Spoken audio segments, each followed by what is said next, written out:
So this time I got the watering done early. So this is a nicely watered plant room. Here are those two new nips I got, the replacement glabrata and then the ramaspina. I've been slowly opening up the packaging they came in. Instead of, putting them in a Ziploc bag and then wasting the bag, I might as well do it in the cups, I'm thinking. Anyway, the saran wrap or plastic wrap or whatever you want to call it on the bottom is a little bit porous, so I put them in a container. They're still down here. I did take a Q-tip and wipe on a couple of the leaves, this systemic that I still have mixed up, just as kind of a prophylactic, preventative poison, I guess.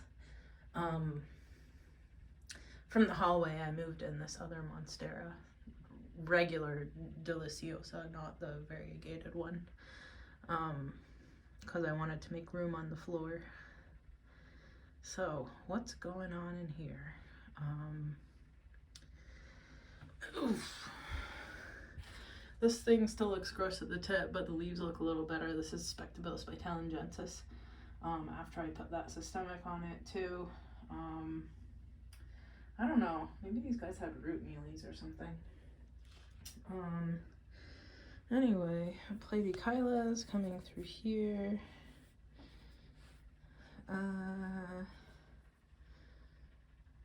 All the little nips over here. So I'm thinking these two guys, maybe I'll put one of them in the middle of that big saucer of nips here in the center there. And then maybe I'll put the other one here, where I unfortunately had a, what's it called? Reinwartiana die. I don't give up on them, but there's no way they're gonna survive that. If it'll be okay here. This is jambon poking up through where the pygmy dews are at.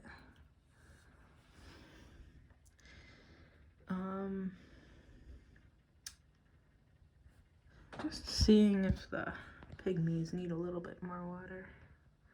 I think they're good though. I think they're swampy enough. There's the little tiny nip that's in there. I don't know if you can see it. It's in the middle there. There's teeny tiny little pitchers. I swear I had one on the side here of the big tray, but then it disappeared, so maybe it was just a bisquamata leaf after all, or maybe I let it get so dry that it died. Oops. Oh wait, there's still more gemme. Maybe I'll pick those and plant those somewhere, because I definitely got more Scorpioides gemme the last week that I watered last weekend. So for the most part, most of these are done making gemme. Those are my trays of pygmy gemme with Nepenthes seeds. I don't think they've sprouted yet. Let me take a peek at this. Can't really see through the dew on the top, and I don't want to open it either to let out the water. Yeah, I don't think I see those nep seeds sprouting yet. That's okay. It was Thorbicampi by Spectabilis by Talengensis, my most reliable bloomers. So that's fine. So I might add that gemme to this tray, or maybe one of the other ones that I've most recently planted. Those orchids are still pretty dead. I harvested a zucchini this morning. They don't seem to want to grow really long for me. They just kind of go straight to seed. They're still green on the Cebuensis by Trismediensis, so hopefully it keeps it up.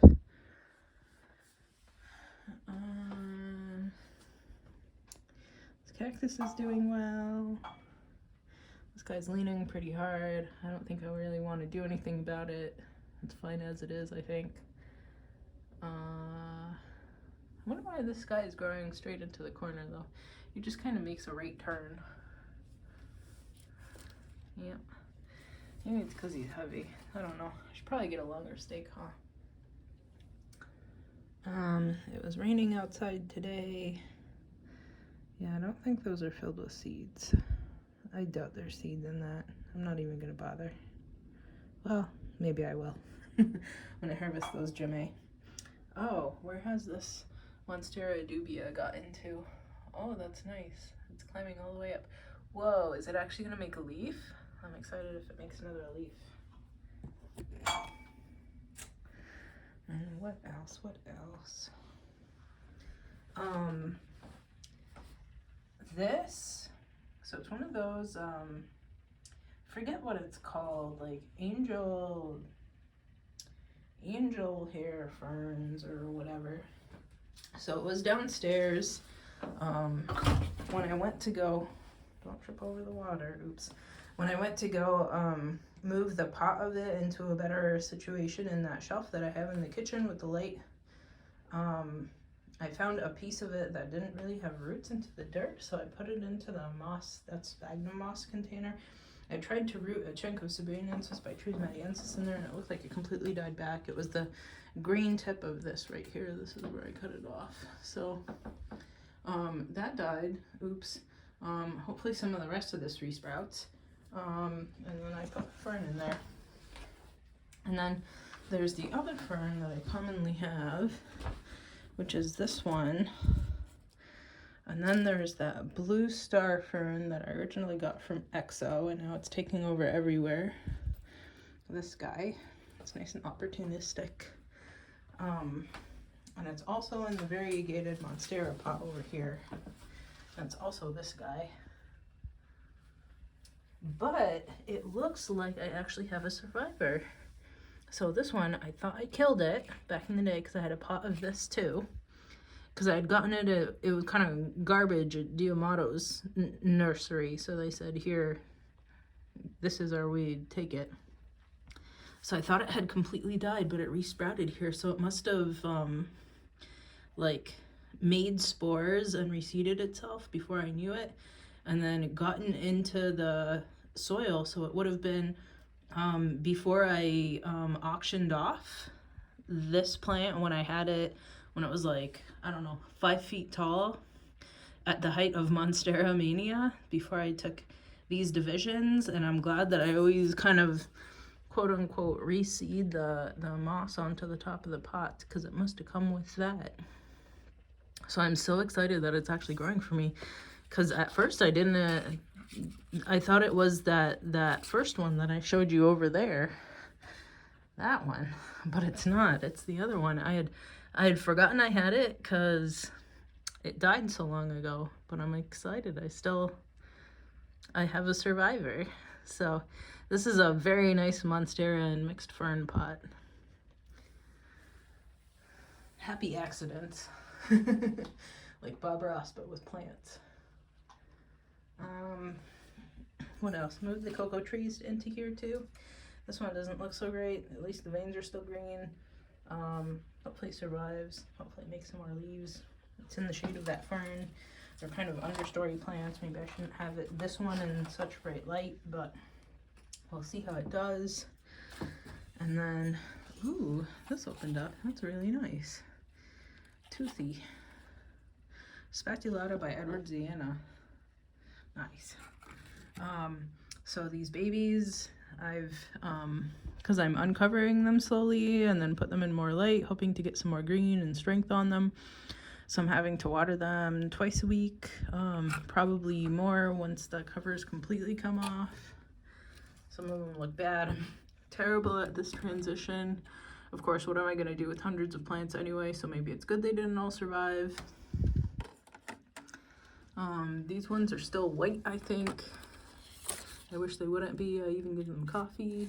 I think this is what ended up happening with the Ventricosa by Trusmatiensis crosses too. They never really picked up any color, like lacking chlorophyll or something. I mean, I guess variegated Nepenthes are like rare and nice, but they're a pain to actually try to grow. You can tell that this is a Rob Cantley cross by the nice big fat heart-shaped leaves. The rest of these are doing okay. This one's so cute. It looks like it could be a Clippiata cross because of the shape of the pictures, but it's actually Thorellii, Campanulata by Thorellii. What else? What else?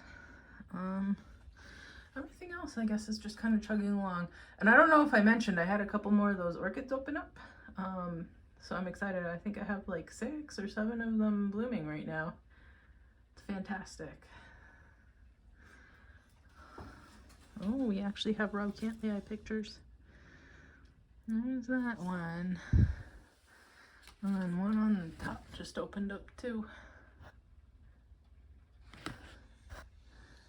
And then this still hasn't opened up. I don't know if it'll actually grow in or what. And the leaves at the top are kind of demented, so maybe if this one grows in fine, we'll see. And maybe that's it for the week. We did hit 10 minutes. Okay, see y'all next week.